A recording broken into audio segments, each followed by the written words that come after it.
guys, it's me Val Toxic Free. Welcome, happy Monday. Today's video is going to be scripted because it's quite a confusing topic. It's quite in-depth and it needs a lot of thought process going into it, which I've done. I do tend to repeat myself, I waffle, I digress, I go off on one. So if I don't get across what I'm trying to say, I'm not actually helping anybody to understand. Today's topic is about smear campaigns. Now, yes, I know you're probably thinking, oh, here we go. No.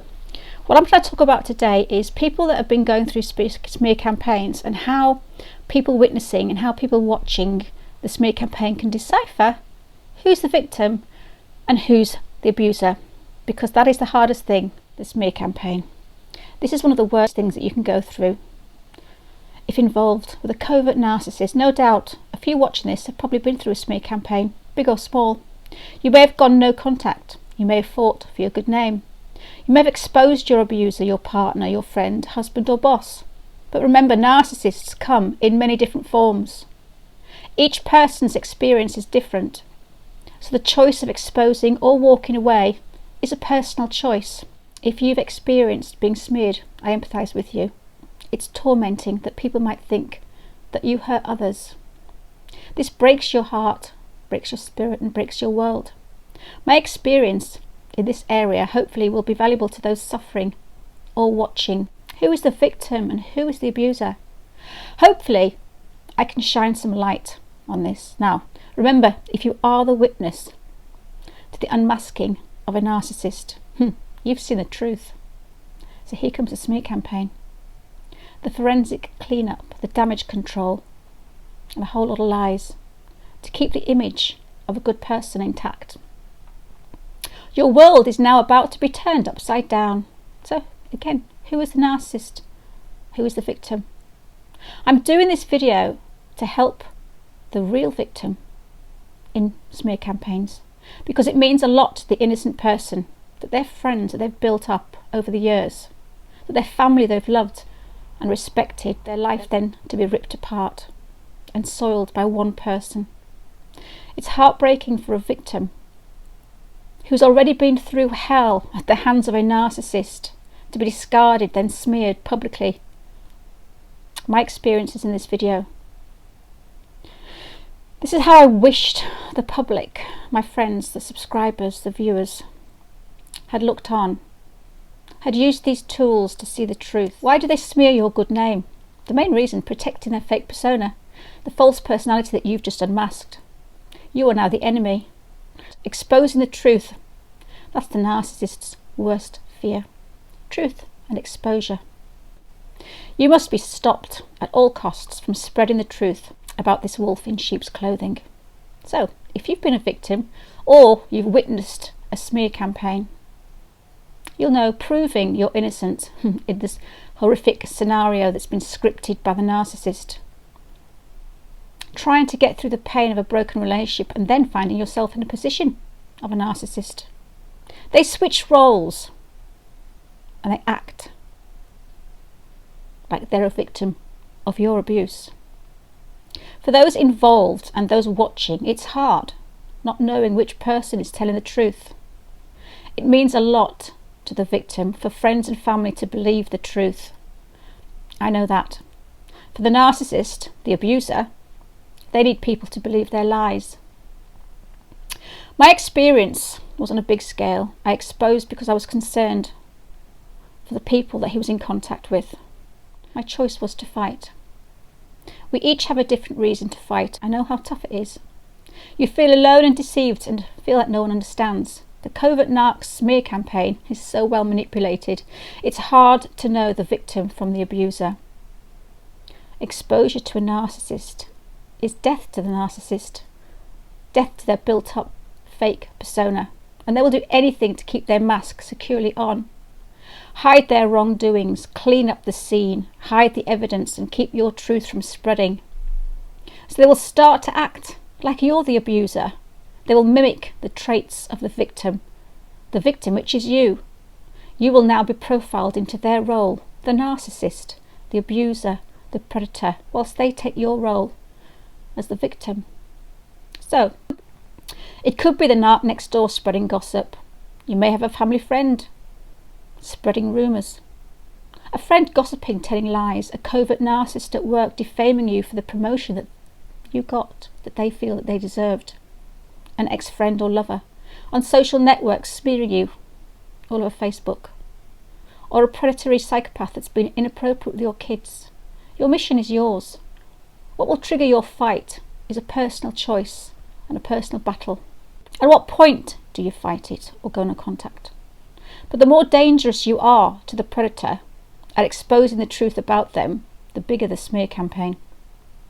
For the friends, colleagues and family looking on, it will be hard to watch, confused and saddened to watch the tears, confusion and stress, and at worst, the suicide of the victim. We know this to be true.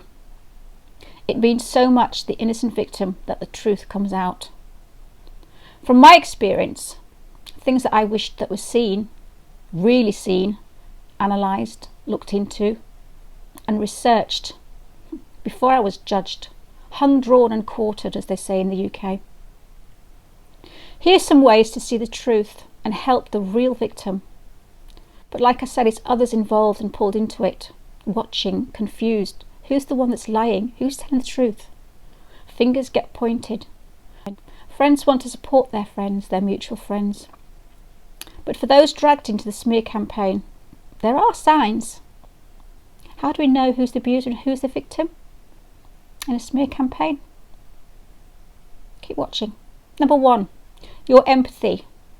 If you're highly empathic, an empath or HSP, which is a highly sensitive person, or a survivor who's healed, and you're back believing your own gut instinct, and with your freshly gained empath warrior narc-dar, you will see the truth.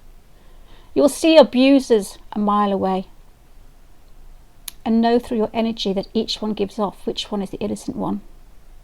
Number 2, don't get involved yet. Show your support to both. This was number 1 that I wish people would have done when I was going through it, before jumping on the bandwagon and taking sides with no research. Just stay open to your opinions and perceptions, because they could be wrong. Don't pick sides, you don't need to. You could end up taking the side of the abuser, end up enabling, joining their crew of flying monkeys, and break the victim even further. If both sides are pointing at each other, step away until you have proof. Say nothing, stay out of it. Tell both parties that you're independently not picking sides. You could make a big mistake. Siding with the perpetrator, backing the wrong horse, could lead to more damage to your friend and your friendship. Number 3, the abuser accuses with no evidence. The victim defends with evidence. Now, the abuser with no evidence keeps lying and accusing the victim of abusing them to soil their good name and discredit their words. As where a victim will be showing family, friends, anyone involved the evidence of the lies, their cheating and their predatory behaviour. As the truth again means the world to the innocent will try to fix their good name with proof of the abuse. Number 4, the abuser will be all about themselves. Watch. It's me, myself and I, all about the abuse that they suffered, that was done to them. They don't once think about or talk about warning others about this sociopathic behaviour from this abuser of theirs. They will have selfish emotions, no empathy for anyone but themselves. If this person is as dangerous as they say, why isn't the poor, abused, fake victim warning others? Fake empathy. The victim, on the other hand, will have selfless emotions, worrying about others, the next girlfriend, more victims. Through their empathy, as well as talking about their hurt, they will be thinking about others going through the same thing. Remember, the narcissist is selfish, the victim is selfless. Please watch out for this. Number 5, they take no responsibility. They won't take responsibility for any part in the relationship breakdown. It's all the other person's fault. It's a blame game, watch out for that. As for the victim, they'll accept that they weren't perfect. Maybe they weren't the best in the relationship. Maybe they did something wrong. It's the gaslighting, you see, the victim has been subjected to during the relationship will have caused them to feel responsible as the fake victim will shift the blame onto the other, with again no evidence to show, no empathy, no responsibility, no remorse. Number 6, their accusations will be petty. They will accuse again with no proof. But the proof the victim shows will be obviously to be fake. Fake texts, fake emails, fake photos. Rather than show their own proof, they will talk petty and lie, manipulate people into believing that your evidence of their nastiness and lies is fake. That's a projection. They fake stuff, so they project it onto the victim. Empathic people fight for the truth and show evidence. Narcissists, they will brag about having the evidence of your crazy ways, but they'll never show any, as they don't have any. Number 7, they play victim with pride. They enjoy it. The victim will not want to be a victim, will not enjoy being a victim. They've been a victim far too long and will hate that position that they are now in. The abuser will keep accusing the victim of playing the victim, but the victim's pain is real. The abuser will relish and love the attention, because remember, he's not actually suffering with trauma from any abuse at all, only rage and vengeance. Number 8, you will be profiled into the abuser's role. Your sadness, nervousness, tears and anxiety, all reactions of actually being smeared, the abuser will basically make them into the reactions of being stressed because you've been outed and exposed to the public. You will be profiled into the abuser's role. With them having no proof, rather than show proof, they profile the victim's normal traits into one of those of a narcissist. The abuser will twist the script to suit the abuser's narrative. Your sadness, your nervousness, tears and anxiety of being smeared, all these reactions, these are reactions of being exposed as a predator. The abuser will twist your reactions of one of being a narcissist, stressed, being outed and exposed, when actually your reactions are one of being stressed for being smeared. Reactive abuse will be used to swap the roles and help them become the victim of you. Duping delight. Look for duping delight, the satisfaction in their face whilst talking about their abuse. Look for smirks, look for facial expressions whilst accusing their abuser of all the things that they're supposed to have done to them. Look for smugness. The real victim will have tiredness and sadness in their face. They won't enjoy exposing anyone. It will be stressful for them. But the actual narcissist, who's playing the victim, they'll be loving every minute whilst getting supply for the attention. The response of people siding, agreeing and believing their lies. This will give them a great boost of supply that will show on their face. Whilst the smear on the innocent causes pain, confusion, sadness and anxiety, the face of the narcissist will be elation. Please try and spot the difference for the sanity of the innocent. Number 9, they use ambiguity. This is used to fool the public into believing them, twisting perception of the witnesses to the fake narrative of the abuser. Like this picture, this ambiguous photograph, we see a pretty lady and they will make you see the hag. They manipulate your thoughts and your perceptions, making you see one thing when it's the other, making you see the victim's lies rather than the victim's truth. Ambiguity is the narc's best friend. Again, guys, please have an open mind. The narcissist will try and persuade you to see their fake truth, whilst the victim will put out the truth and just let karma take over. The abuser doesn't have any friends, only flying monkeys. The abuser won't talk to their friends that are not associated with the victim. They won't talk about their abuse to people that have no relation to the victim, as there's no gain. Only friends that are mutual and that need to know to build up this harem, the army against the victim. So if you talk to a friend of the fake victim, they won't know anything. They don't need to know. This won't fit into the narrative. They only tell people that are flying monkeys to do their dirty work and who are also associated with the victim. As for the victim, they'll tell all friends about their pain of being lied about. They will talk to everyone. Any friend who asks them, "How are you?" True people who are going through hell will talk about their defamation of character, the lies and being smeared. The narcissist will only tell the people that will assist him. Remember, Most normal people have friends. Narcissists have flying monkeys. Disagreeing with the narrative, you will suffer. If you don't go along with the fake narrative, you'll be blocked from social media, frowned upon, called a flying monkey, accused of being toxic. This is the sign of the narcissist cannot trust your support, and you'll be discarded, as you could also be a danger to his fake persona. You could be a problem.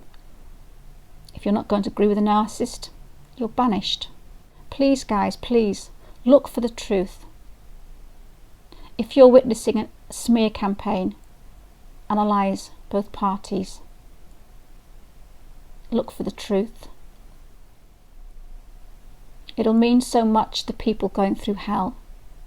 If you see yourself as an empath, put yourself in the shoes of both parties, and please just take time to see which fits your energy. And support the actual victim of the smear campaign, taking time to do all these things above before believing either one will help and will lead you to the right decision, the right person who you can then support. I know the pain of trying to prove your innocence. I wish that pain on no one.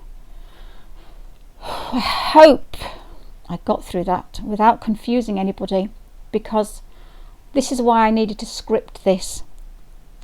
Because when you're trying to explain it, you're talking about the victim who's actually a narcissist, the narcissist playing the victim, the narcissist accusing the victim of playing the victim, the actual victim's accusing the narcissist, the victim, of being a narcissist.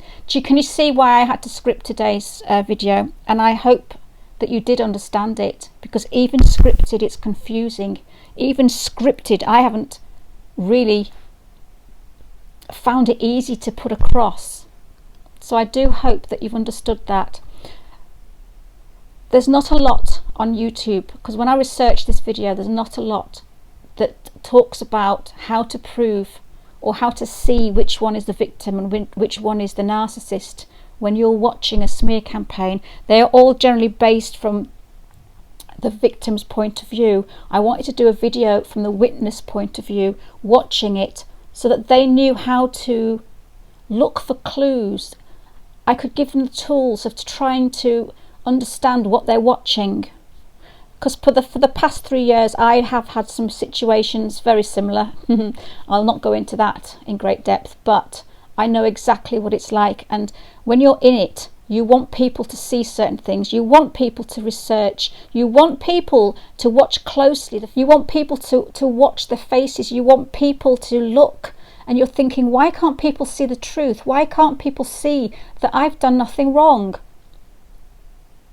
So I wanted to make a video for people who are involved or watching, or have got a friend that's going through it at the moment, just to help make it a little bit more easier for you to understand what's going on from all sides.